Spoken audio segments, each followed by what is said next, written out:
요한복음 3장에서는 니고데모에게 거듭남에 대한 진리를 알려주십니다.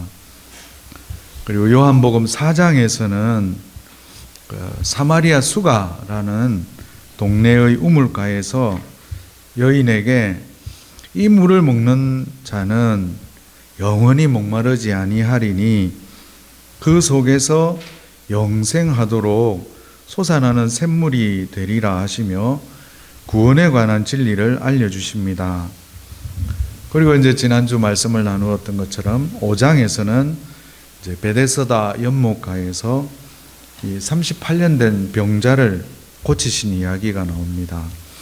그리고 오늘 본문 말씀 6장에서는 오병이어로 굶주림의 문제를 해결하는 이야기가 이어집니다.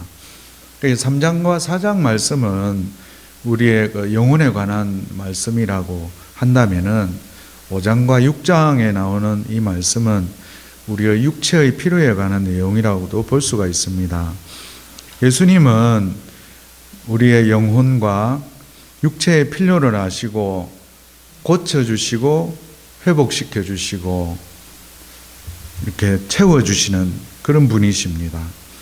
요한복음에서 그래서 예수님은 예수님 자신에 대해서 예수님을 나는 무엇이다라고 하시는 내용이 7번 나옵니다. 8번이라고도 볼 수 있는데 7번 나오는데 나는 생명의 떡이다.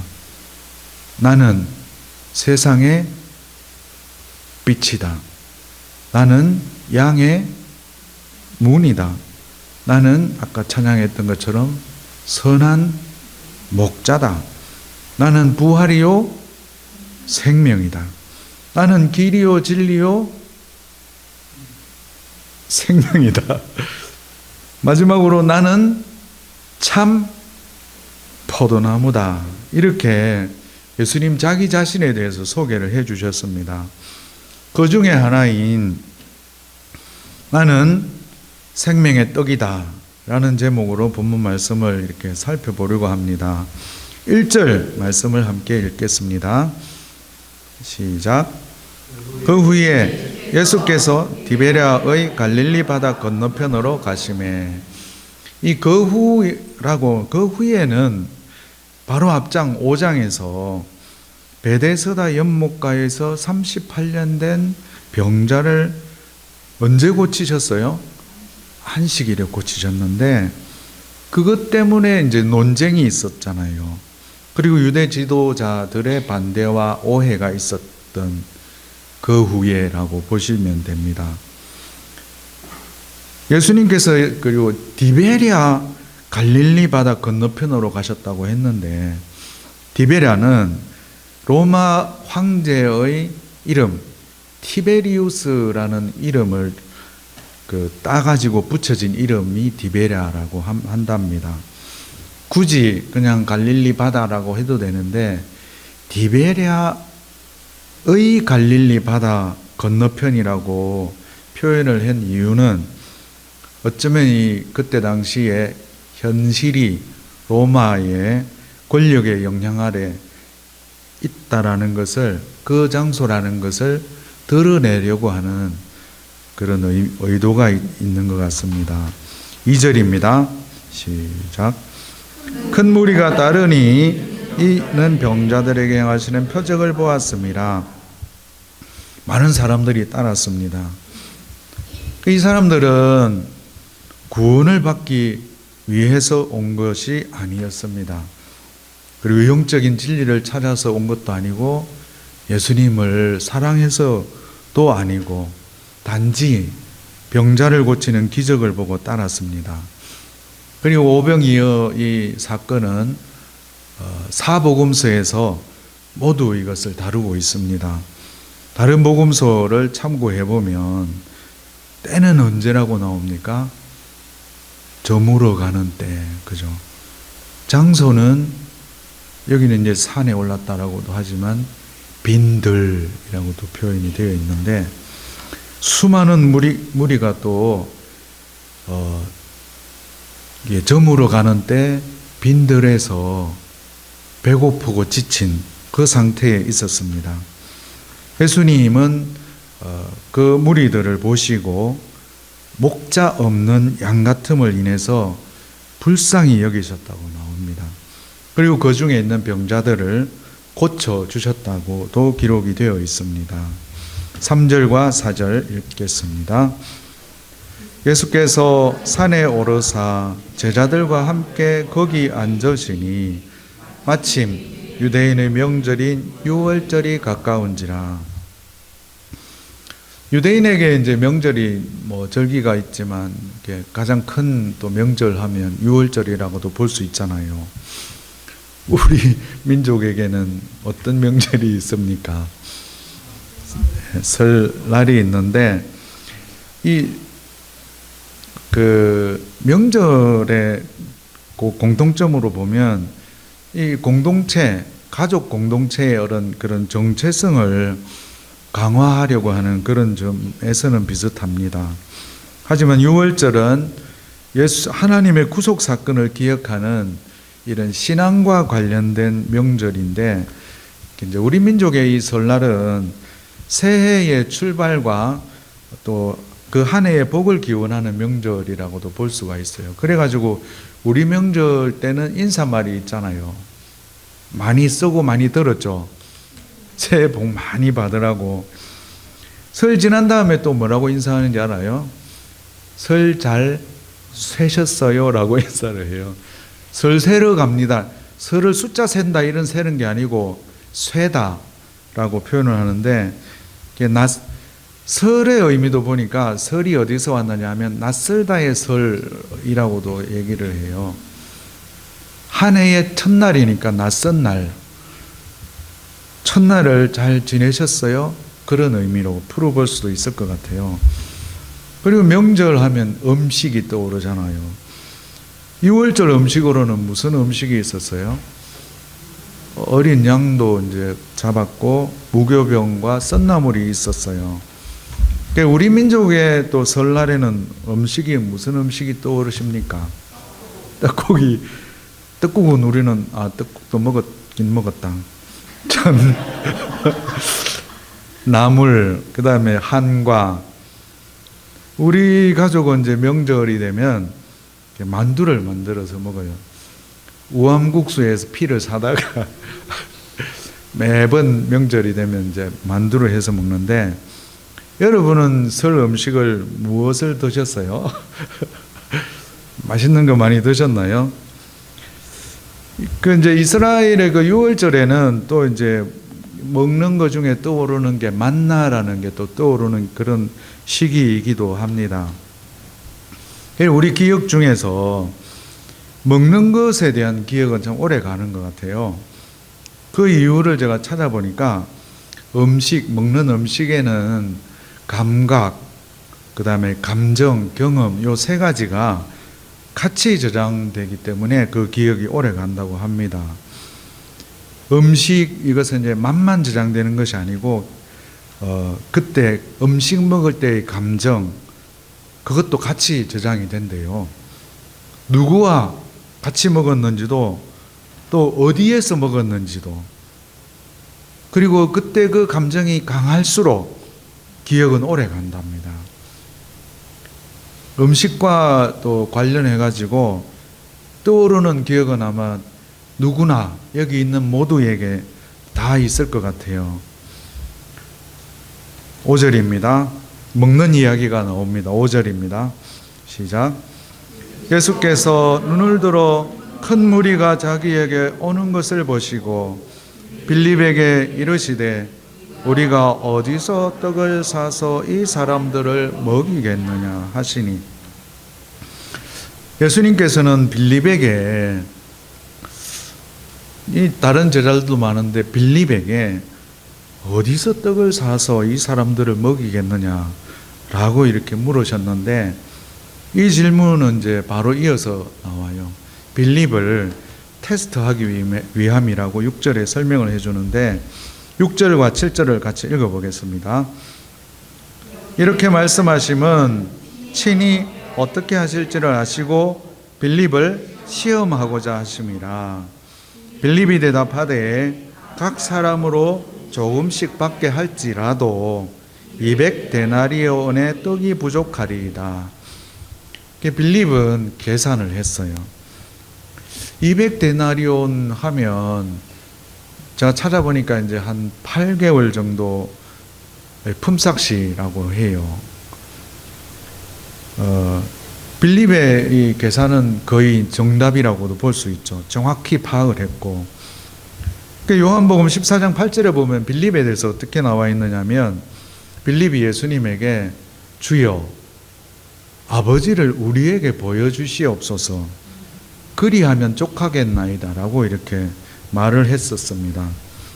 빌립은 눈에 보이는 조건, 그것을 기준으로 판단하는 그런 제자였다고도 볼 수 있는데, 눈으로 보고 싶어하고 또 확실한 증거를 원하고 또 체험적인 확인을 요구하는 보아야 믿는 제자, 이런 특징을 가지고 있는 제자가 빌립이었기에 빌립에게 그렇게 질문을 하셨던 것 같습니다.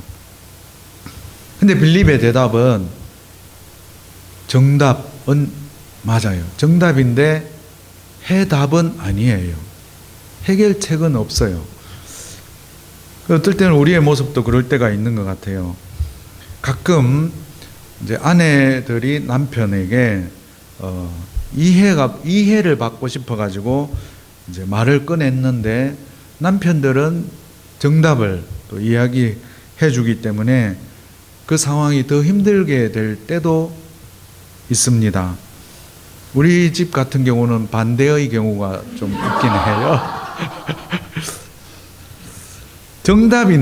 정답인데 해답이 아닌 경우가 있다는 거죠. 예수님하고 빌립의 이 대화 중에는 대화가 아직 끝나지도 않았는데 또 안드레가 중간에 이렇게 등장을 해요. 쉽게 말하면 대화 중에 끼어들었다고도 볼 수 있는데 8절과 9절을 읽어보겠습니다. 시작. 제자 중 하나 곧 시몬 베드로의 형제 안드레가 예수께 여짜오되 여기 한 아이가 있어 보리떡 5개와 물고기 2마리를 가지고 있나이다. 그러나 그것이 이 많은 사람에게 얼마나 되겠사옵나이까. 안드레는 보리떡 5개와 물고기 2마리를 가지고 있는 한 아이를 예수님께 이렇게 데리고 왔어요.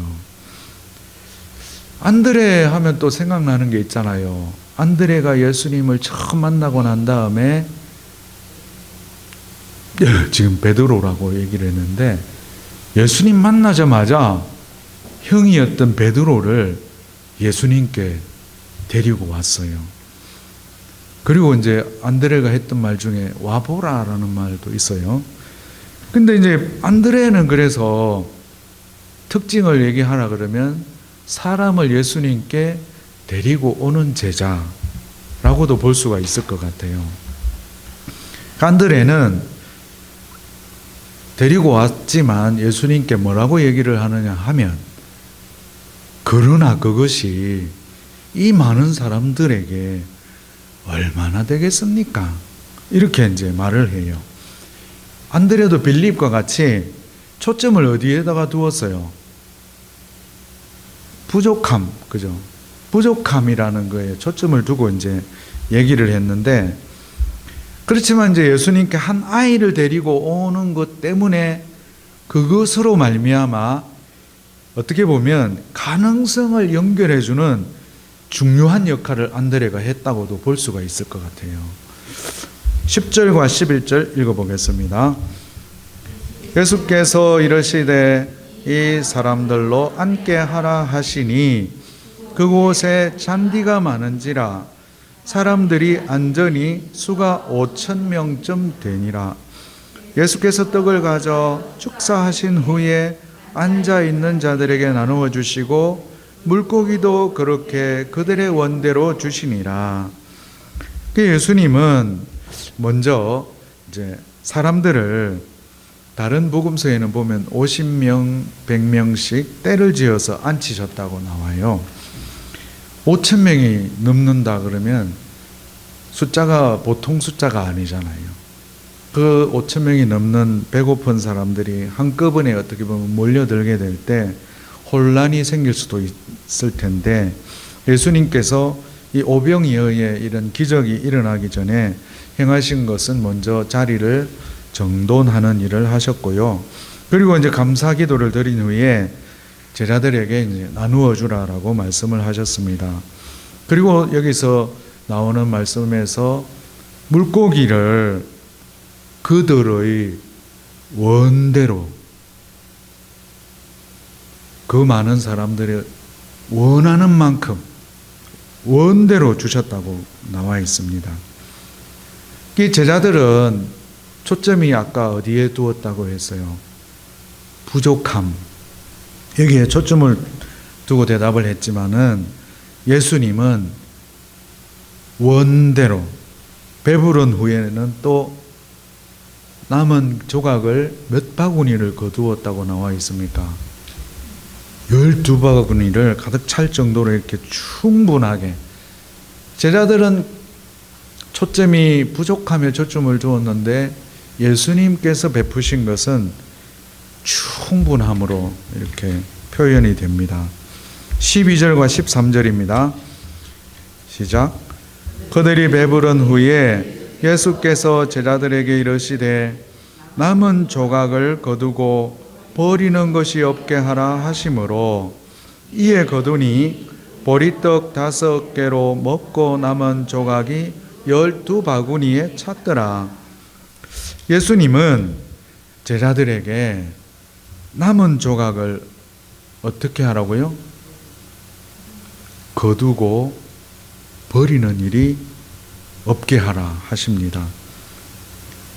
5천 명의 그 무리가 먹을 때는 원대로 그리고 아끼지 않으셨습니다. 그러나 남은 조각은 아끼셨어요. 배불리 먹고 남은 그 조각을 어떨 때는 이제 배가 부르니까 이제는 이제 하찮게 여길 수도 있고 그냥 대충 처리해라라고도 할 수 있지만, 예수님은 그렇게 하지 않으시고 버리는 것이 없게 하라라고 명하십니다. 그걸 모아보니 남은 조각이 12바구니에 찼다고 합니다. 하나님의 은혜는 그래서 항상 이렇게 충분을 넘어섭니다. 그리고 이 남은 조각을 거두고 버리는 것이 없게 하라, 이 말씀 때문에 생긴 전통은 아닐 수도 있지만, 그 유대인들에게 있어서는 그들의 전통에 음식을 귀하게 여기는 그런 신앙적인 태도가 깊이 자리 잡고 있다고 합니다. 그리고 더 나아가서 39절 말씀도 같이 한번 읽어볼까요? 시작.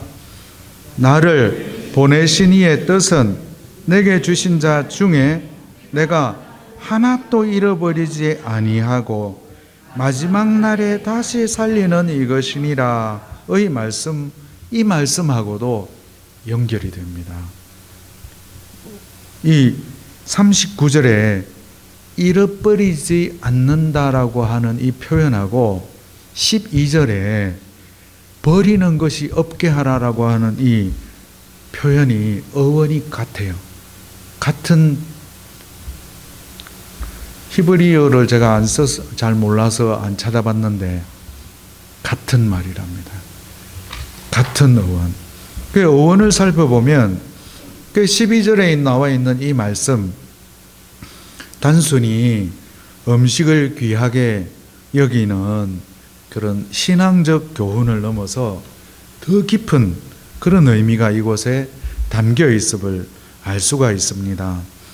하나님의 뜻은 내게 주신 자 중에 한 영혼도 예외 없이 잃어버리지 않고 다 구원하는 것이다라고 말씀을 하셨는데, 이것을 이제 전문 용어로 불가항력적인 은혜다라고 합니다.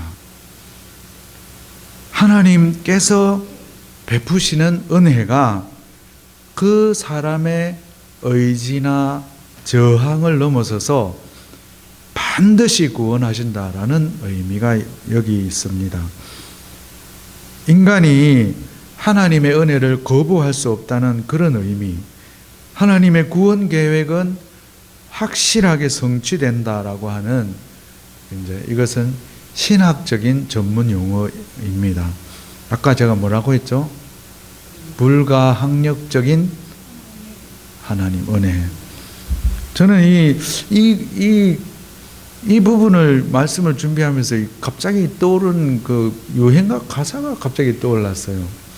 이선희의 인연이라고 하는 가사에 보면 그 한 구절의 가사만 떠올랐는데, 거부할 수가 없네. 한번 불러볼까요?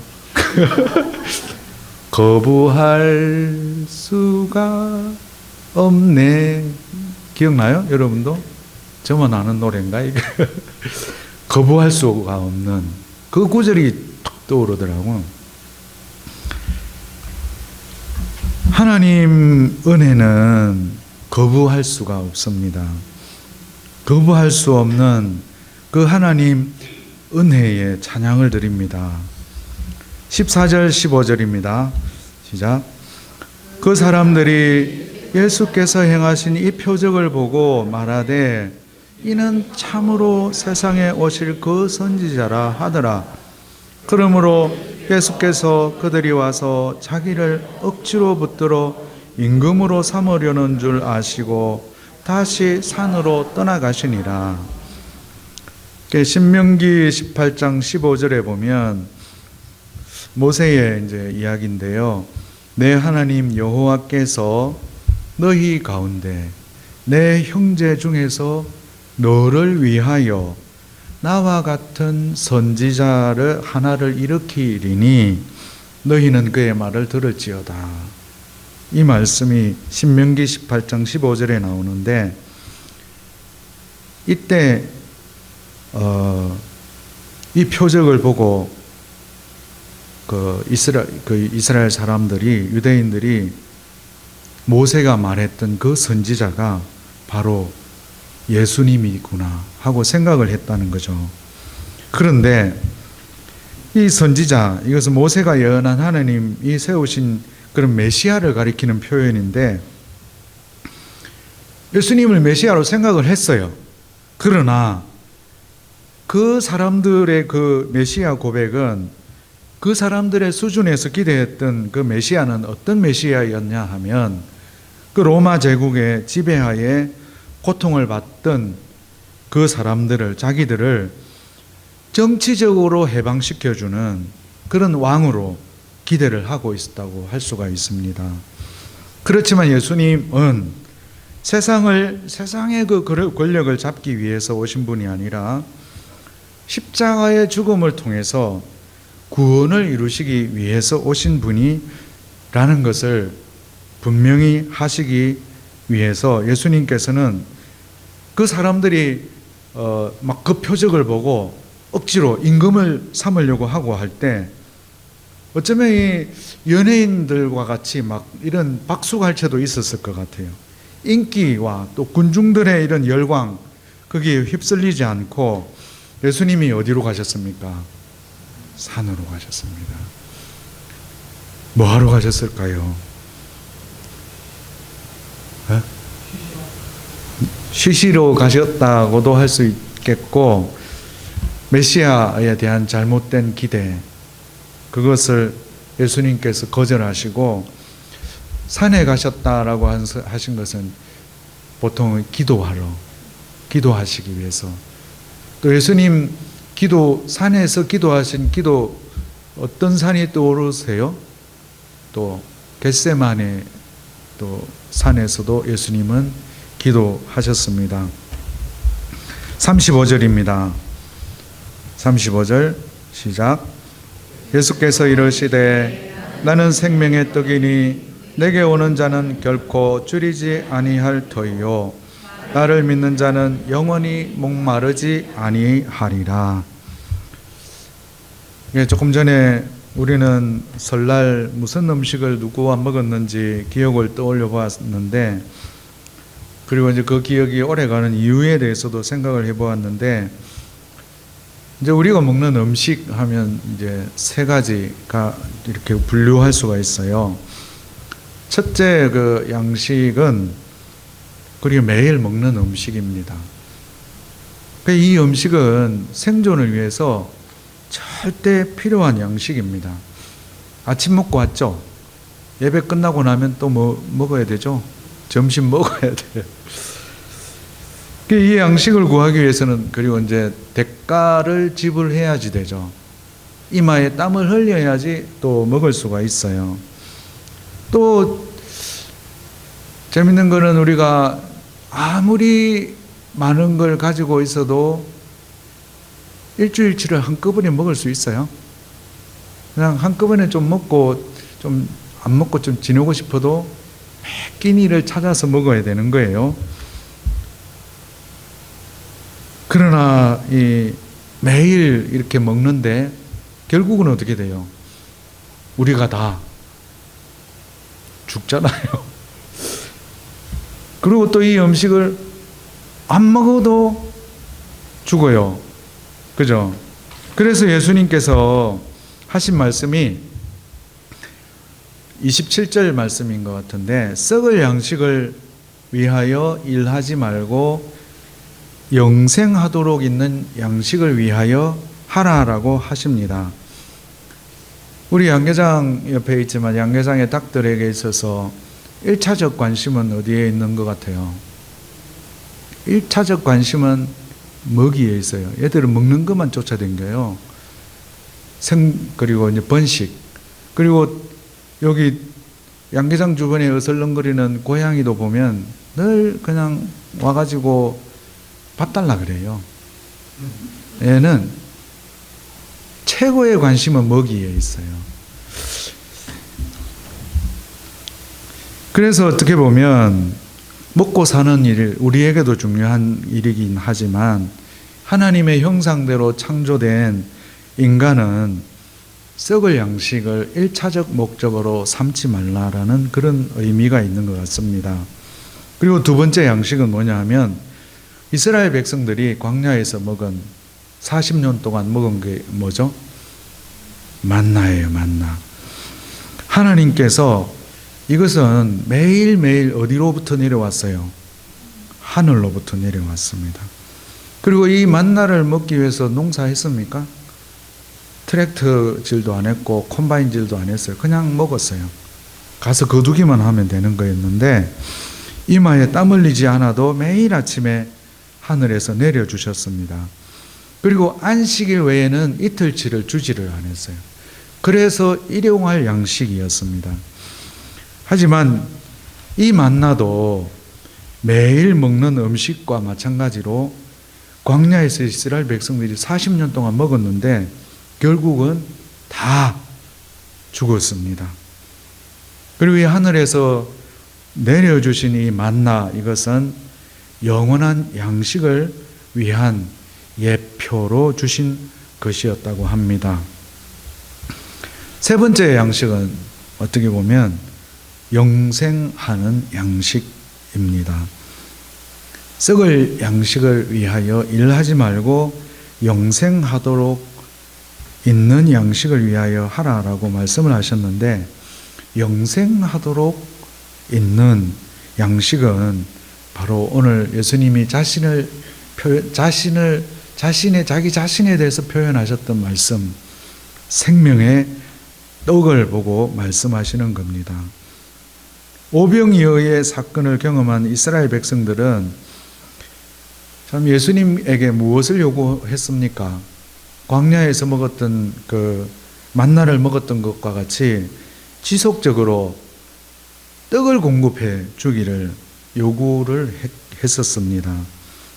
근데 예수님이 하신 말씀은 35절 말씀에서 자신에 대해서 뭐라고 표현을 했어요? 나는 생명의 떡이다. 내게 오는 자는 결코 줄이지 않는다. 이어서 나오는 말씀은 내 살을 먹고 내 피를 마시는 자는 영생을 가졌고 마지막 날에 내가 그를 다시 살리리라.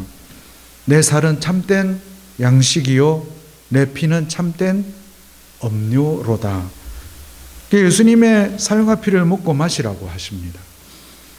생명의 떡이신 예수님을 먹으라고 하십니다. 예수님 자신이 너희의 음식이다라고 말씀을 하셨습니다.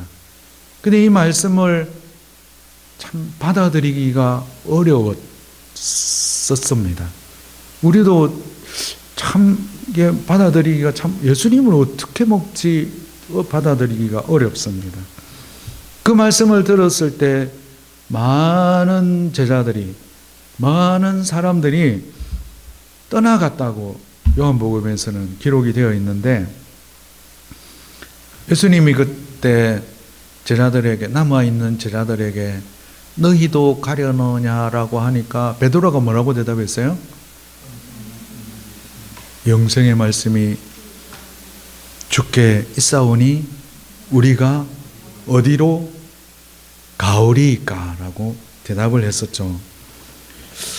예수님의 살과 피를 이렇게 먹고 마신다라는 이 말씀의 의미는 예수님의 십자가 구속을 믿는 것을 의미한다고 볼 수 있습니다. 그래서 보통 사람들은 6장에서도 계속 이어졌던 대화 중에 하나가 사람들은 예수님께 와서 무엇을 어떻게 하여야 하나님의 일을 하오리까라고 예수님께 질문을 해요. 그리고 그 전에도 한번 그런 비슷한 질문이 있었죠. 젊은 부자 청년이 와가지고 어떻게 하여야 구원을 얻겠습니까? 라고 물었거든요. 영생을 얻겠냐고.